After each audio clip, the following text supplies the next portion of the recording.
Con gusto a Héctor Rubio, coordinador de innovación de Acción Ciudadana Frente a la Pobreza, y al doctor Félix Boni, director general de análisis en HR Ratings. Bienvenidos.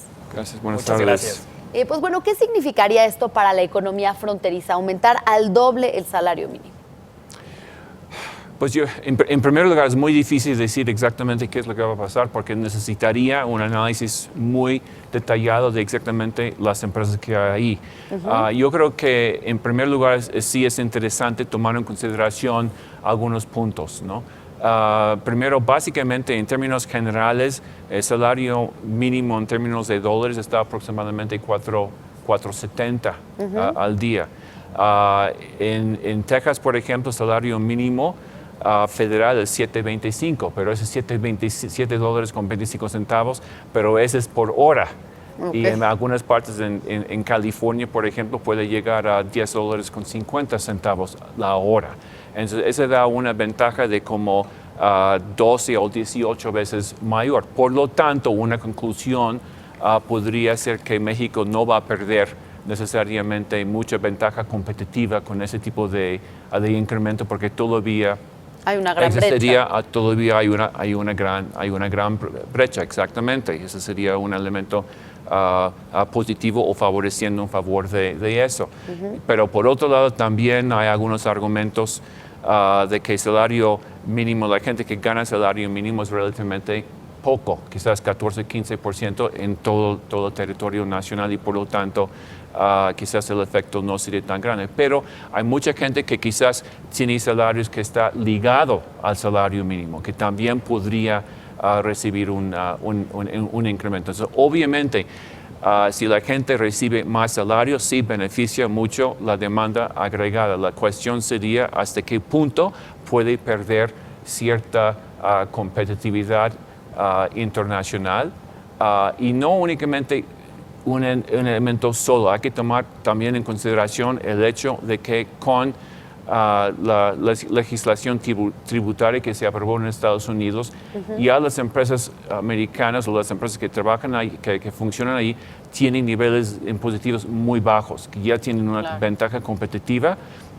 Y también hay que tomar en consideración, conjunto con otros planes, de ir reduciendo también en la zona fronteriza el IVA, y el ISR, que también sería otra ventaja. Entonces, ya por lo tanto, tenemos que considerar seriamente todas esas consecuencias, y también hay elementos políticos en la relación entre Estados Unidos y México que también interesantes. ¿Qué opinas, Héctor? Pues mira, creo que para todos aquellos que tenemos el afán de ver un mejor país, el aumento al salario mínimo en el país en general tendría que ser uno de los temas que más nos agobien, que más nos agravien, y que como país queramos cambiar justamente para ayudar a las personas que reciben el salario mínimo, pero por el efecto que en general en la economía tiene una definición tan baja del salario mínimo. Y pondré solamente una cifra sobre la mesa. México, la economía mexicana se encuentra en el top 15 de las economías a nivel mundial, y sin embargo es el último país de la OCDE en el nivel de salario mínimo. En el continente americano está en los últimos 3 lugares, solamente por arriba de Cuba y de Haití. Entonces, si una economía como la mexicana está condenando a las personas que reciben el salario mínimo, pero también jalando a la baja al grueso de salarios por esa definición tan baja del salario mínimo, pues obviamente algo estamos haciendo muy mal, y me parece que esta propuesta abre la discusión para que pensemos y repensemos estos montos tan bajos, pero en general muchos aspectos del modelo económico. Y también ver si esta subida del salario mínimo pues también tiene que estar ligada con la productividad, ¿no? Y además vemos que si la brecha sigue siendo tan grande entre el salario en Estados Unidos que en México, pues también ¿por qué no hacerlo en el sur del país, donde vemos un mayor rezago económico, ¿no? Pues sí, esa es otra pregunta, porque si estás reduciendo el salario mínimo en el norte, ¿por qué no en el sur? Entonces, ¿cuál es la lógica de dónde lo vas a limitar? Porque si el salario mínimo está tan baja en términos internacionales, como bien mencionas, entonces, ¿por qué no aumentarlo de una manera muy fuerte en todo el país? ¿Por qué lo estamos limitando en el norte? Parece que la idea es básicamente por razones competitivas. Entonces, hay que preguntar hasta qué punto es necesario en ese punto de vista competitivo. También yo creo que hay un elemento político internacional que yo creo que también es muy interesante, porque una de las exigencias, una de las quejas del presidente Trump en todas las renegociaciones es el argumento de que México está ganando de una manera injusto por tener salarios tan bajos. No es justo. Entonces, inclusive, en algún momento u otro ha hablado de que una de sus exigencias es aumentar el salario mínimo. Pero principalmente refiriéndose al sector automotriz, ¿no? Y vemos que el sector automotriz, las principales, el clúster automotriz está en el Bajío, no está en la frontera norte, ¿no? Sí, pero no necesariamente está limitado. El sector automotriz también es muy importante, pero no es el único. Yo no sé cuál sería la reacción. Sería interesante saber cuál sería la reacción. A lo mejor, cómo lo va a interpretar Trump si lo hace eso. A lo mejor piensa, pues los mexicanos están dándome lo que yo quiero, yo voy a querer más. O hasta qué punto México dice, pues tomamos nuestras decisiones como un país soberano en base de nuestros propios intereses, independientemente de las consideraciones de otros países. Claro. Héctor.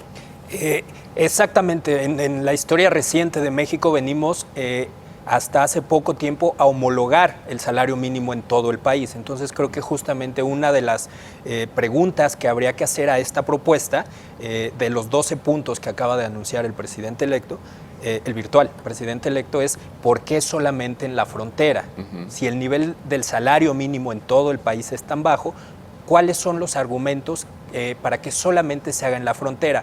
Pero si volteamos a ver lo que han dicho otros integrantes nominados al próximo gabinete, me refiero particularmente a Secretaría del Trabajo y Secretaría de Economía, han dicho que es necesario revisar el monto del salario mínimo en todo el país para transitar, como ya lo están haciendo muchos estados en el país vecino del norte, a aumentos progresivos, paulatinos, cuidando los efectos agregados en la economía, pero para incrementar el monto del salario mínimo. Y pongo un ejemplo muy claro.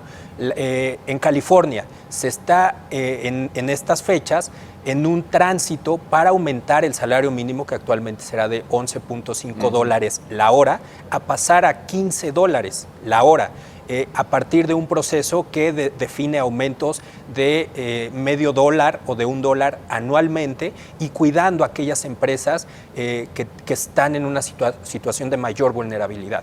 México me parece que tendría los elementos para plantearse un plan en varios años y aumentar progresivamente el monto del salario mínimo. Ese es otro... yo creo que el ejemplo del que mencionas de California es muy relevante, porque ¿qué va a pasar internamente en una economía en la cual tiene salarios mínimos tan variados? Por ejemplo, en California, si la idea es aumentarlo, básicamente ahorita es $7.25, pero ese salario mínimo federal, mínimo. Cada estado, inclusive en muchos municipios, dentro de un estado, puede establecer su propio salario mínimo. Entonces, en California, si hacen eso, entonces ya la cuestión sería, ¿cuál sería la ventaja relativa, por ejemplo, de California versus Texas, por ejemplo, en donde rige el salario mínimo federal? Si lo suben a 15, o sea, es uno de los argumentos en contra, o sea, no tengo una opinión personal, pero ¿qué pasa si lo subes a 15 y en Texas es 7? Entonces, ¿qué va a pasar con la competitividad relativa? Y también esas cuestiones de competitividad relativa también obviamente son muy relevantes para México. ¿Y cuál tendría el efecto para el nivel salarial en general en México?